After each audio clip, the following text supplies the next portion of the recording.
Alright guys, Tactical here back again today. Hope you're all enjoying your Wednesday. Today it's time to talk about some roster moves post Los Angeles. There have been some rumours going around that some of the teams, we talked about power rankings yesterday, some of the teams in the bottom 6, let's just say, of my power rankings are definitely considering some roster changes ahead of the upcoming event. We've got 3 weeks off until the Dallas home series.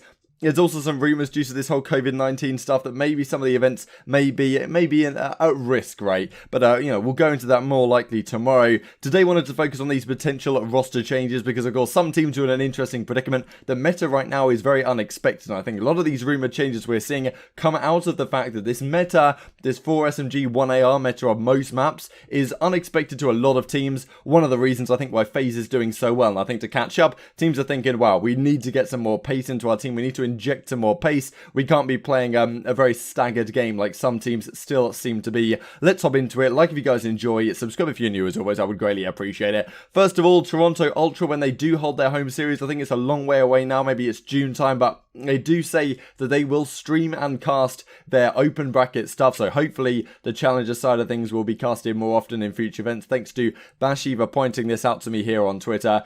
Also, Huntsman say this, so their home series coming up kind of soon, early April, about a month from now, just less than a month from now. That's going to be a banger because Dallas, what are the other team? Atlanta and OpTic, all of those teams are there alongside Huntsman, so that could be a corker. And here we have Puckett, who is going to be hosting it indeed. So even better, to be honest, that should be a cracker if that does indeed go ahead.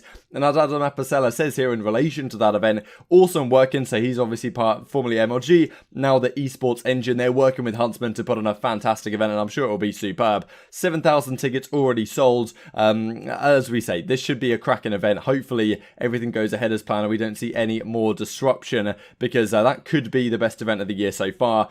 And then just along the same lines, we hear the Subliners say that due to the current situation, let's just make this a little bit bigger for you, they're going to be postponing the meet and greet with the New York Subliners that was scheduled for this Sunday, March the 15th. So if you were planning to head out to that, unfortunately, the situation has not lended itself best. And talking along the New York Subliners lens, then let's get into this roster stuff. So firstly, MattG has been added to the New York Subliners squad. He was part of the hybrid black team that came second place in the Minnesota opening weekend to Singularity. So it was him and a few other notable guys that have been picked up. I think Vivid and Spark maybe were on that team also. And now they are, of course, on the Los Angeles Guerrillas. And Subliners pick up MattG. This is interesting whether this will affect things, but we see this a lot, right? Teams have picked up substitutes pre-season, and then just a couple of months in, they're picking up even more players on the team and paying them at least the 50 grand minimum salary to potentially come into the main squad. From my knowledge, though, MattG was more of an assault rifle player, so kind of interesting to see this. I doubt they're swapping him out for accuracy anytime soon. I really don't see how you fix the New York Subliners right now. Zero clearly wants out to go elsewhere, and since he's sitting there on the bench and now someone else is joining him, he's thinking, damn, I've got even more competition to get on the starting lineup. Not ideal situation for a lot of those guys. Is MattG the solution for this team? I can't see it, but at the same time, by signing a guy like this, you're preventing other teams potentially putting them in their starting lineup and becoming even better. Is that the route to take with the Subliners? Who knows? I would argue that maybe Zero in the main squad would be a way to go, but I really don't think Zero particularly gets on, or the rest of the guys don't seem to get on particularly well with Zero on that squad.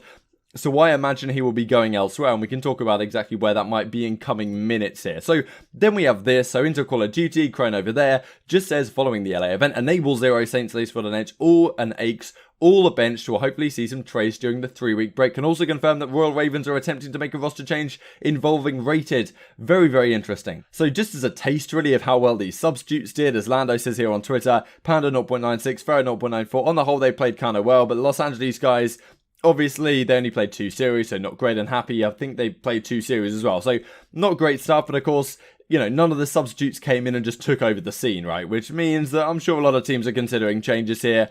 And then we have this more about Rated's name being mentioned potentially off this London team. But before we get into that, let's talk Toronto Ultra. These guys have made a lot of changes so far in the league. Initially, they had Methodz in the team. They had, was it Lucky in the team as well? Or whoever it was exactly. They swapped them out. They got Bance in the team. And things have been changing around a pretty damn lot for Toronto. They got Bance in the team, of course, for the London event. And they've stuck with him ever since because he's been playing pretty damn well. And of course, with 10 players on their roster with so much talent on the bench, there's been rumours of maybe Methodz not in the team and Brat coming into the squad, but doesn't look like that's the case. But this is what we see when we look full screen here on Arceti's, what did I pronounce it like that? Arceti's stream. RCT's Formal Envoy, you got Bantsy, you got Cammy, you got Classic, you got Methodz and Methodz. So that looks like the squad, potentially Loony out of the team, which is interesting to me because I thought that Loony and Methodz were kind of going to be the staples on this squad. Those are the two guys that have been consistent winners across years.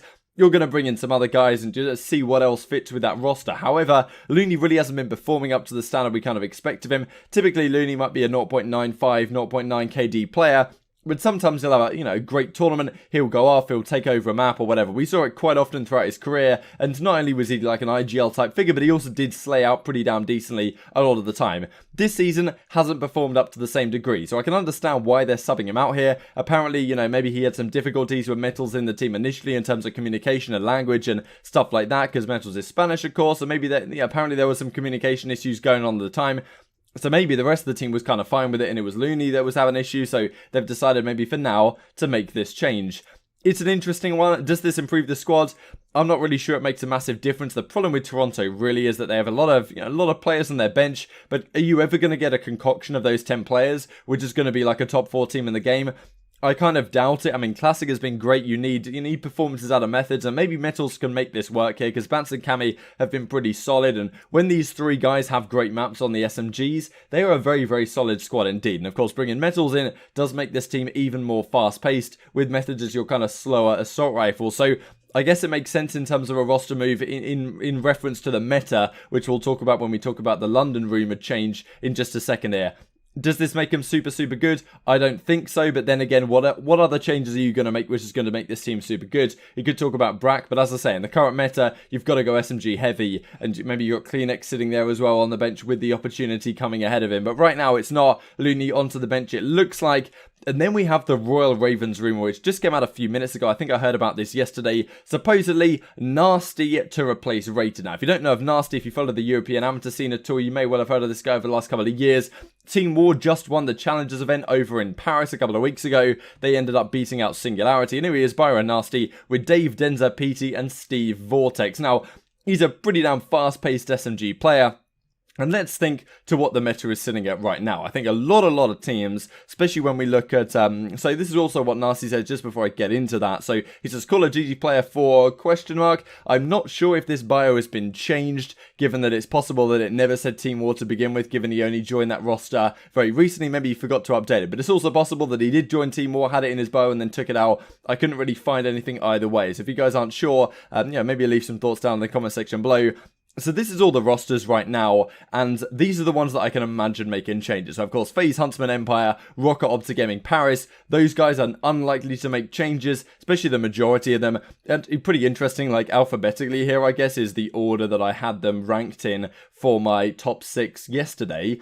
Of course, these guys aren't going to make changes, the top 4 for sure. Paris, I doubt they'll make changes, given they've been looking pretty good right now. OpTic, it's still possible, right? Like, it's still possible they, an opportunity comes up with a free agent or something. Maybe you can get a 0. I don't know why you'd get a 0, but, maybe an Enable or something like that could come on the market from Seattle. And you're like, maybe we swap him out for Cap. Is that the move? Who knows? Might be the move. So, if an opportunity like that does come along, maybe OpTic will make a change, but kind of unlikely. The teams in red are teams that I think are very likely to make changes, or at least have rumoured changes that haven't yet been announced. So Toronto, we just saw them. Metals for Loony is the rumour.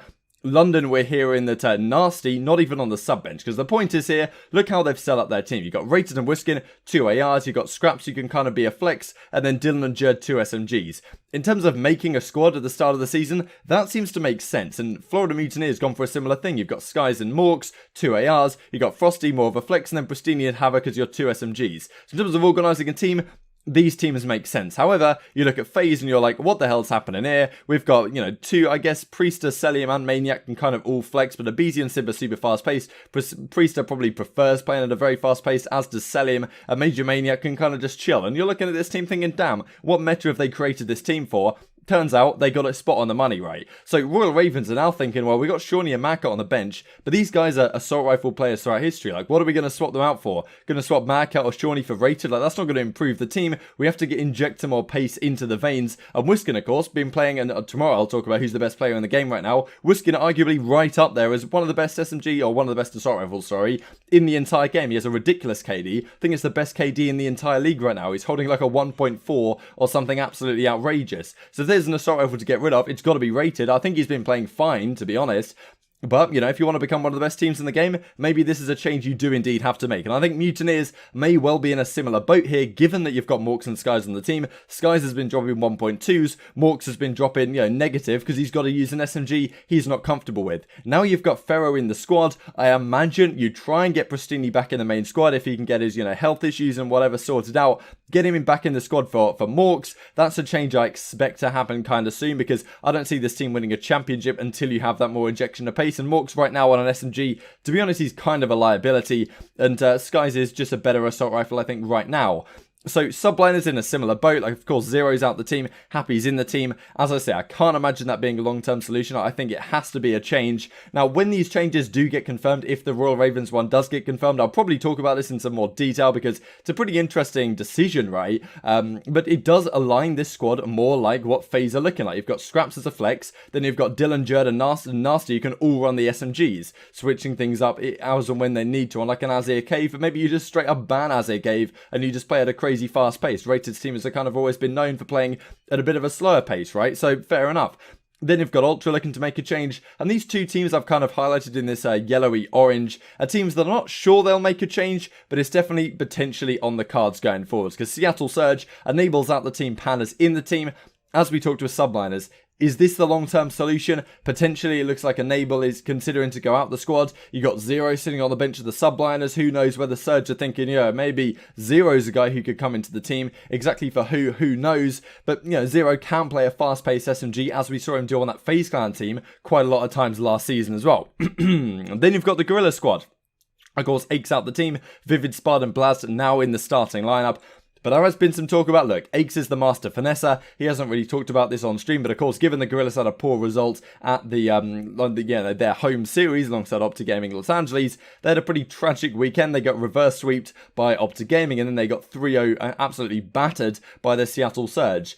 So, you know, okay, Bevels comes out on Twitter afterwards and says, look, it was a difficult weekend, but we're going to get back to the drawing board and focus up here, and definitely some things to improve on and some promising things going forwards. Definitely, that's fair enough. But, you know, you've got Aches, you've got Saints, you've got Lacefield chilling on the bench thinking, well, at least maybe one of these young guns, it's time for me to shine and come back into the main squad. And maybe that's something to consider, because we've got quite a way until the next event. Who knows exactly what will happen behind the scenes, but if things don't go so well in scrims for some of these squads, I can definitely imagine more changes being made. So I would expect to change with Royal Ravens before the next event, as with Ultra, as we've just talked about. Those are highly rumoured. Whether Pristini comes back into play, if he does, I think Morks is probably going to be out the team. That's my imagination on this one. And I think the Subliners are looking to make a change if they can get things done. And that may very well depend on who's a free agent, whether they can get Enable or, you know, someone else out of their contract and make a swap happen. Intrigued to hear your thoughts down below. What roster changes would you like to see? Do you think any of these changes could potentially make them a top 4, top 3 competitor? Do you think OpTic Gaming should keep that on their radar as well? Because there could be some good free agents, like a guy like Nasty coming in from Europe, going into Royal Ravens. They could be similar guys like that out there that maybe some teams are thinking, well, maybe we should get him on our bench just in case we need him, but also so other teams can't get him. Hope you guys enjoyed. Like if you did, subscribe if you're new as always. Thanks for watching. I will see you next time.